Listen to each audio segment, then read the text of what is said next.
Hello, friends, and welcome to a brand new season of the Little Woman podcast. I hope you are all doing well.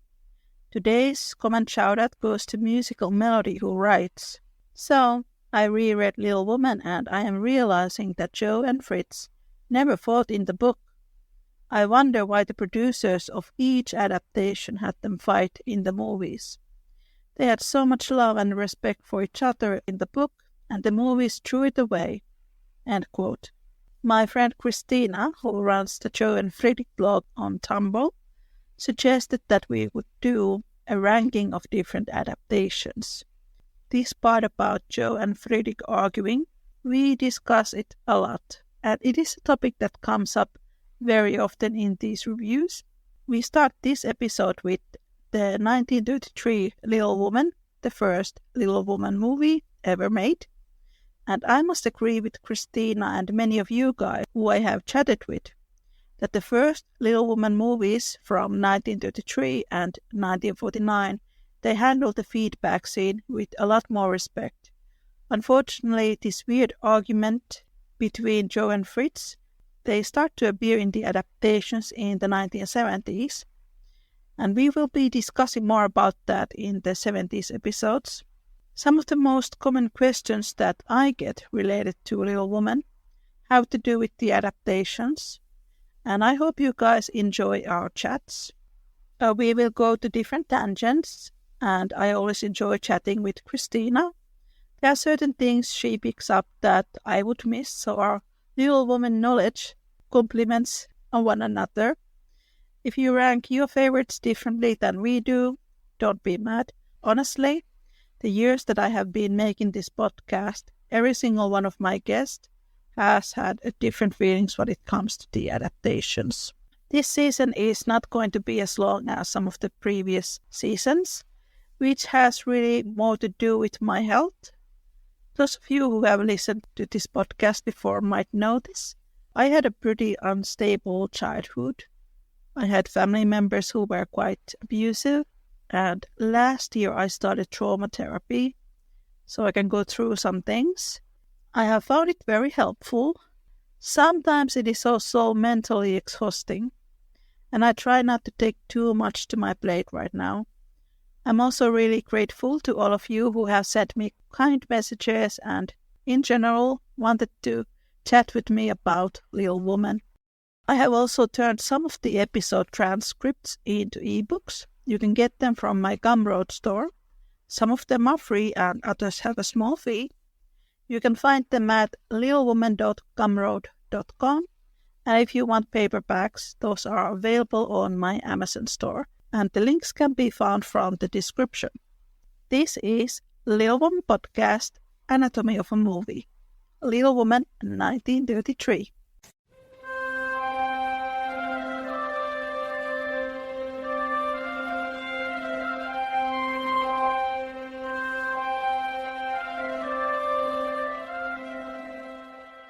Hello, everyone. We are going to rank 8 mainstream versions of Little Women.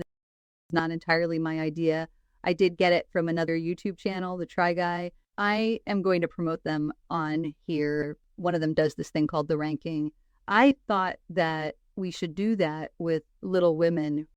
We are going to rank the 8 mainstream versions of the adaptations, and the criteria are most certainly faithfulness. Obviously, when you are adapting something, you want to see how faithful it is. We can add and take away points for any reason we have. I just wanted to say that wherever we put them at the moment, it doesn't have to stay that way. Let's say we decide to put one adaptation in the 3rd, and then we decide, we actually want to remove this to the number 4th place. That is totally fine. We will not make any final decisions until we get to the end of it with all the rankings. I think we should start it off with the chronological order of how they came out. The versions we are discussing are the 1933 version with Katharine Hepburn, 1949 June Allison, 1970 BBC version, the 1978 one with William Shatner, 1994 one, Winona Ryder one, 2017 Masterpiece Theater, 2018 modern day version, and 2019 one that really pushed it all off. 1933 Little Woman. Yeah. How do you feel it is in faithfulness? I would say it is pretty faithful. Maybe it is not exact faithfulness of the book, but it certainly feels when I look at it, I go, this definitely feels very true to it and pretty impressive because I think the film is not as long as some of the other ones. I want to say I could be wrong. Maybe it is just a little over an hour. Movies back then were pretty short, I feel, compared to like now where the standard is 2 hours. Yes, I think it has a lot of things that are not in any other movies, but they are still in the book. I remember watching it, and it has a scene where when Beth dies, her spirit kind of looms over Jo, and that is in the book. Her spirit is present, and it has this moment after Beth dies where Jo tries to take Beth's place. She tries to be this spirit of the home. That is also in the book, but it is not in any other films. Oh, yeah, with the birds. I remember that. All the birds, they come back, and Jo is like, the birds are going to be sad. Yeah, that is very prominent. And the other thing I really enjoy about it, and this is something that really, in some adaptations, are either hit or miss. This really feels like it is the story of Meg Jo, Beth, and Amy, and not like Jo is Jo. I don't know. I felt like we saw all of them go through their own stories rather than just be, oh, here is Jo observing her sister's stories. You know what I mean? Yes, I agree. I think it actually puts more effort on Laurie as well. He doesn't have a full character arc, but there is a scene where he proposes Jo and he is really angry when she says no. There's a bit of that in the 1949 film. You get this idea that he does have this temper. I always remember the way that when he walked away, I just remember being like, oh, I guess I found that little scary. I didn't know why he was reacting that way, but I was like, that is harsh. Now, at that point, I was probably like 7. I hadn't read the book yet, so it definitely got that feeling that I got when reading the book as well, sort of unreasonable, and I was very much clear these two do not belong together. He's puffing when he walks away. He's so angry. Yeah, and that guy, he was a pretty famous actor at that time. He was in The Mister of Edwin Drood. That one had Montgomery in it. He was kind of that same way a little bit in there. But it worked because he wasn't Edwin, but he was the brother of Helena, and he is supposed to have kind of tantrum. I think that was kind of his thing, to have these tantrum characters. Okay, the actor's name is Douglas Montgomery. He is the first Laurie. I have to say, overall, I think all the actors in this are very good. As much as, again, I always say Amy should be played by 2 actresses, one younger, one older. This one is probably one of the better older actress playing younger Amy type of things, because they don't make her too annoying. Comparing to some of the other ones out there, I will mention that. That is true. She's not a character that I hate in this version. I really like her. I don't usually hate Amy. In the book, I really like Amy. Some versions, you almost feel like the makers of the film want you to hate Amy, which is very unfortunate. That is why I feel like a lot of people are fueled by the idea, oh, Amy is so annoying, because some of the versions they see is a 20-something-year-old going around screaming and whining, trying to act like a little kid when it just makes them more annoying. But Amy is a character who deserves much better representations, and this is, I would say, pretty good presentation here. Funny enough, the actress at some point was like 5 or 6 months pregnant, which is why you see in some scenes her dresses are a little worn down, but they make it work. They are poor, and they manage to work that around it.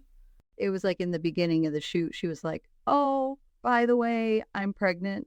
I think if I remember correctly, when Amy is older towards the end scenes, because she is wearing more fitting dresses. But in the beginning, when she is a schoolgirl, when she is supposed to be really young, she is pregnant. I always thought that was amusing. It helps that the actress has kind of a baby face. Yeah, and the writing, I think, did pretty well, too. Instead of her being 12, she probably comes across here more like 15, 16, if I had to try to put an age to her. She is still obviously the youngest, but not childish. With the movies that were made in the 1930s, a lot of times the actors, they look older than the characters they are supposed to play because the makeup was quite heavy during the time.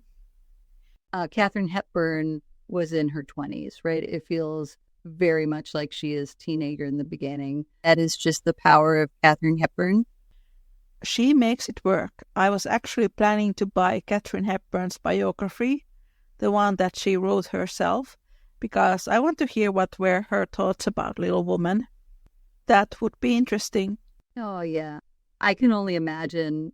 I hope she would say there that she had a good time, because sometimes you will hear certain actors to be like, oh, I love this movie and I love this role. And then they go like, oh, I hated doing it. I think she liked it. Yes, I think so. We talked about this earlier. There are people who complain that she was not pretty enough to play Jo, but Jo is not written to be conventionally beautiful. And Katharine Hepburn was this tall woman, and she has sort of an angular face. There was a movie where she dressed up to be a guy with Cary Grant. She has very androgynous appearance. And then we have Douglas Montgomery, who played Laurie, and he's more effeminate. Yes, very pretty. Yes, a very pretty guy. Casting in this was very good.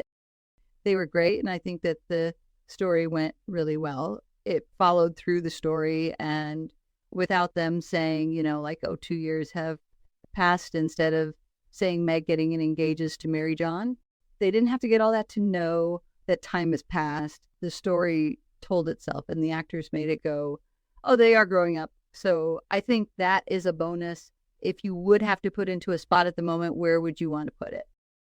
I think this goes pretty high on my list. I am thinking of number 2 or number 3 at the moment. I think it is going to be my number 3 at the moment. I am just going to, put it down to my little notepad so I don't forget. Paul Lucas, who plays Professor Bear, he was from Hungary. Yes, and I actually remember that because I was just looking at my post I made about Friedrich and the different actors and their nationalities, because the next one, Trossino Brazzi, he is Italian. He's probably one of my favorite Friedrichs. It has been a while since I saw the 1933 version, but I think it also has the scene where Friedrich plays the piano and Jo is listening. I just remembered the words, my senses fail, the burning desire devours me. That is the poem that is at the music. Yes, Goethe. It is perfect because Louisa May Alcott loved Goethe, and he was one of the models for Friedrich's character. Whoever wrote the 1933 film, I guess they knew about it, and it makes me so happy. One thing I will say about the 1933 version, I think it was a good starting off for the Jo and Friedrich shippers. It is not as much as in the book, but it is still pretty good. There is the piano scene, but then you also have their first meeting. It shows off who he is very clearly, great with kids, helpful to the staff, and a gentleman. I think the overall vibe that the film has is probably one of the best of the adaptations of book to screen. I think there is even a moment when he asks Jo if he could write to Jo's father. He wants Jo's father's permission before he is going to ask Jo to marry him. That is right before she goes, oh yeah, I have been writing about you to them. That is when she finds about Beth being sick and she goes home. I remember that. This is one of the versions, I think, if you are going to introduce Little Women to anyone, this is one of the ones that you start with. Thank you so much for listening. Christina and I continue our chat next time. Take care and make good choices. Bye.